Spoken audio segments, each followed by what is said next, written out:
大祖兒，全世界等你開會啊！黎哥，你唔知醒啊？最近都唔知點解瞓極都好眼瞓，瞓極都好鬼攰喎。仲肥咗添。我已經食少咗，但係唔知點解都好肥。誒，你係女中醫師？春天開始咧，其實個濕度咧都會越嚟越高，但係春天咧仲係處於一個比較凍嘅階段，多數人體咧就會感受寒濕。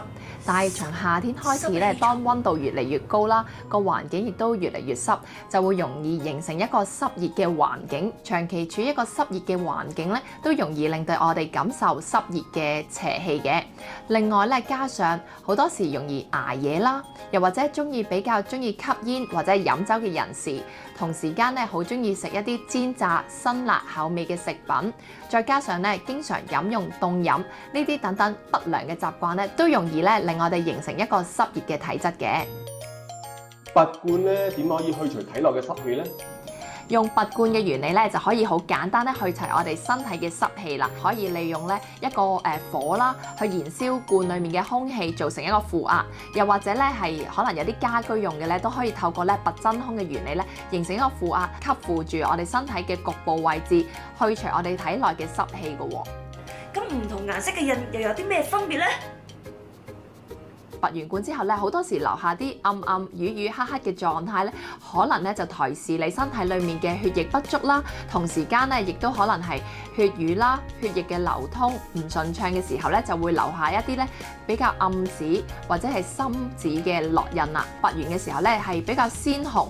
通紅嘅話咧，同時間咧，有時有啲人咧會見到個罐裡面嘅濕氣比較多啦，又或者甚至係皮膚咧留有啲水泡嘅狀態咧，都代表提示住身體嘅濕氣咧比較嚴重嘅。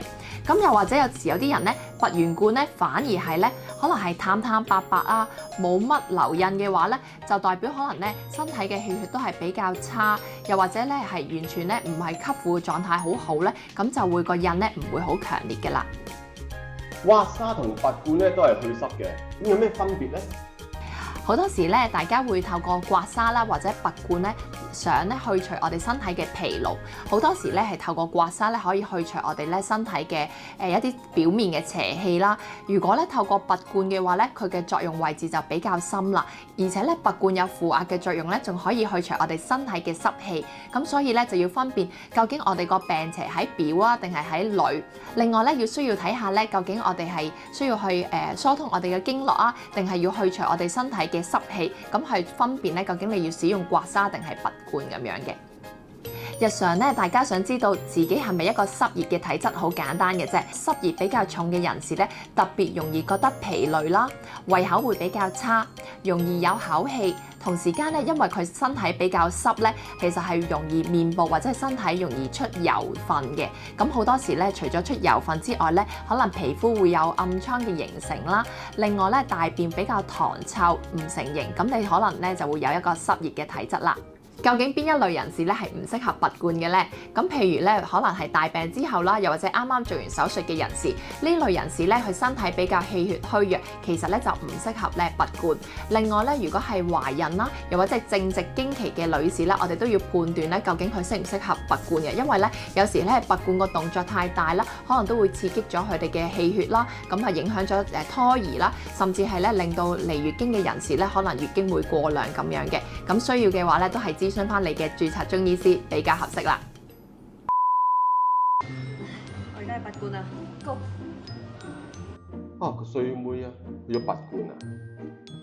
如果咧你比較耐先至修復咧，代表你嘅身體個機能都係差啲。如果越快修復咧，代表你身體回復嘅機能越好咯。